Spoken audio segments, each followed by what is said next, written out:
So can I confess something to you? So there were some money myths or money misconceptions that I believed while growing up, and I didn't realize they had the capacity to sabotage me, sabotage my dreams and ambitions. And you probably believe them too. So in case you're interested in finding out those myths, money myths or misconceptions, then watch this video.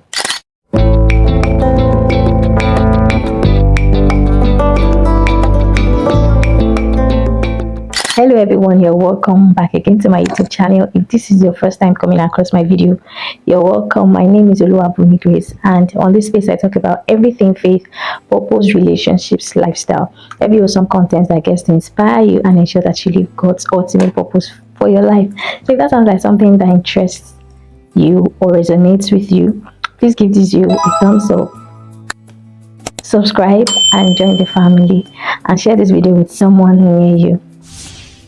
So in case you've not watched my last video where I talked about money, where it originated from, is money really the root of all evil? Please go watch it before you watch this video. And so in today's video, we're going to be debunking some certain money myth that you probably grew up hearing a lot of times. And this might probably be the reason why you're still stuck financially. And if there's anything aside your faith work that you should be interested in, money is important. And so without further ado, let's get right into the video. So number one is money is evil. Yes, and I think I shed more light on that in the last video. And this particular money myth creates guilt in you. I mean, you want a good life, you want to be able to live a comfortable life, a baby girl life, soft girl life. You probably want to give to the poor, be a philanthropist, or you just want to provide the best that you can for your family. But you see, this particular myth, it won't let you do that, because the more you keep seeing money as evil, you cannot attract it. Yes, and what it does is slowly in your subconscious, you slowly start to resist wealth in your subconscious, and it's only a matter of time. It will get to shape your thoughts, it will shape your mindset, it will shape your decisions, your actions. It will make you behave in a different way. It won't make you see money as something that you can attract for yourself, because you think of it to be evil. So you start to shrink your ambitions. Maybe you're someone who really have great and beautiful ambitions, but because you think money is evil, or you think that if you want money, especially Christians, you think that it is unspiritual to think about money or to want money. All right, so it makes you shrink your ambitions, your goals, that you want to live a good life, you want to live a prosperous life. But as long as you keep thinking that money is evil, you can never attract it. And God has said He has given unto you all that pertains to life and godliness, and money is part of that. So if God says He has given them to you, why would you think of it to be evil? The Bible says every good and perfect gift comes from above, from God, the Father of lights. So money is part of those good gifts, and it is a tool that will help you achieve a lot of things. So the more you think of it as evil, you can never attract it. Number two misconception about money is this: that if God wants me rich, then He will make it happen. Snap out of it. It doesn't just happen like that. Show me your faith. Show me that your faith is alive without works. Is that possible? No. Faith without work is dead. So it's not enough that God wants you rich. It's not even enough that you desire it yourself. You have to put in the work. Yes, you have to put in the work. So a lot of people only fast, they pray, they can spend the whole of their days in church praying, fasting. Lord, let there be open doors. Bless me with money. I won't be surprised if some people still think God can rain down money from heaven for them. I honestly would not be surprised, but it doesn't work that way. So there are principles of work, meaning that you have your role to play. You have your role of budgeting, you have your role of planning, you have your role of learning a skill, you have your role of investing. So because God wants you rich does not mean it will just happen. You have your part to play in it. And that's why a lot of Christians fall victim of this a lot, thinking that just by praying and fasting, they're going to get rich, and they don't get to work.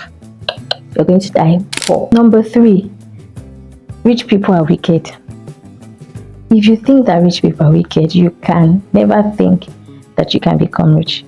Because when you think like this, you start to resist wealth in your subconscious, because you don't want to be bad.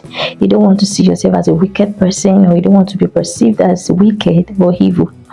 So you wouldn't want to be rich. If you think that rich, and that's why they think, oh, the rich are getting richer, the poor are getting poorer. So if you still think that the rich people are wicked, you can never be rich. And it is not true that the rich people are wicked. We have a lot of good people who are rich. Father Abraham was rich and he was a good man. Job was rich and he was a good man. David was rich and he was a good man. And even in our own days, in our own century, we have a lot of good people who are rich, who are wealthy, who God has blessed with resources and wealth and affluence, and they are good people. So do not follow the bad narrative that all rich people are wicked. That is not true. If you think like that, you can never be rich. Now let's look at some of the money habits that you're probably still struggling with and which will not help you financially. Number 1 is spending to impress people. Yes, we have a lot of that now, especially on the internet. Spending what you do not have because you want to impress someone who doesn't even know whether you exist, someone who doesn't know you, or even if the person knows you, but you just want to impress them. You want to be perceived in a certain way, and you're going above and beyond your budget, beyond your resources, beyond your capacity or capability, just to impress someone. That is a bad money mindset, and you can never be wealthy with that kind of habit. Number 2 is no saving culture. And honestly, I think that I still struggle with that, and I'm trying my best to still overcome that no savings culture. I was discussing with one of my sisters recently that I really want to be held accountable for savings this year, and she suggested an app that I could use that could help me save better. So if that is also what you need, please do. Saving for the rainy day, saving for the days of emergency, days that there will be nobody to call on but your savings. So if you do not have a savings, it is a bad, or you don't have a saving culture, it is a bad money habit, and you should work on that. Number 3 is no financial planning.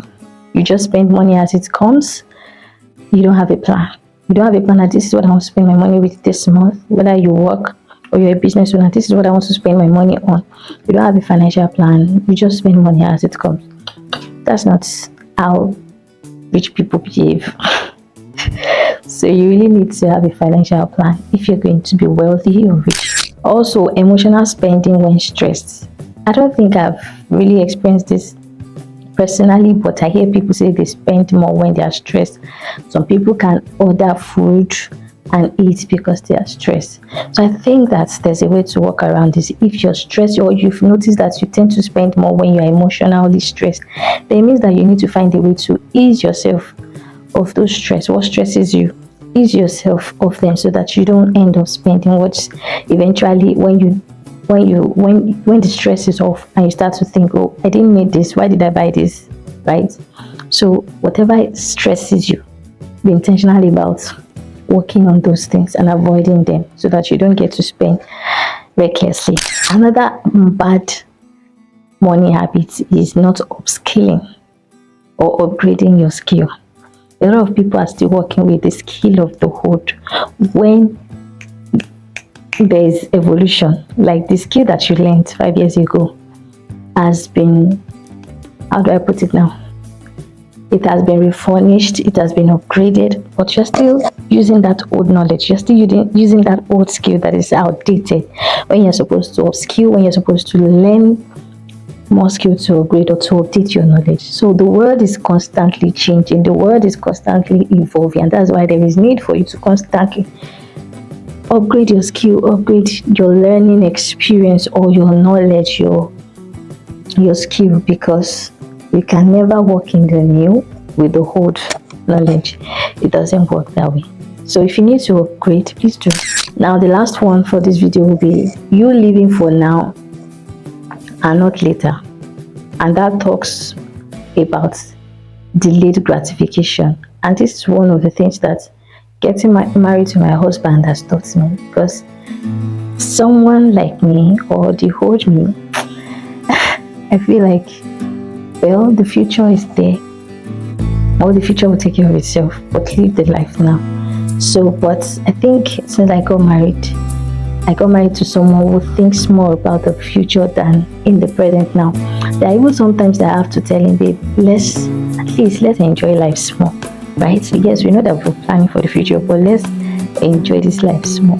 So yes, there's a balance. We have to strike a balance. While you're trying to save for the future or plan for the future, you can still live in the now. Like, not that you're just existing, overworking yourself, no time to ease yourself of stress. You're just working and working and working for the future. Yes, we understand. But sometimes you need to take a break and give yourself a good treat. Yes, especially if it is not detrimental to that future that you're planning for, if it's not going to affect the future, right? But there are some certain people who don't even want to care about the future. They just want it now. I want it now. Let me enjoy this life now. The future will take care of itself. My dear, the future that you don't plan for will not take care of itself. And that's why life will just happen to you by chance. So, if you want the best for your future, you need to start thinking about the future. You need to start planning towards the future. And if it means sacrificing now, then by all means do. Because today will become yesterday, and that tomorrow that you see will become today, someday. So please, delayed gratification is very important. Don't just live in the now. Please save for the future, plan for the future. In summary, the biggest prison that you may probably be now is not in your bank account, it's in your belief system. So if you probably believed all of these things, I really hope that this video has helped you. And so in my next video, I'll be talking about the mindset that changes everything, the right mindset shift. That's how you can get from here, this mindset that you used to have, to the right or the appropriate mindset that changes everything for you financially. So if you love this video, you enjoyed watching, please give it a like, subscribe, join the family, comment in the comment section which of these misconceptions or myths did you grow up believing a lot. And I'll see you in my next video. Bye.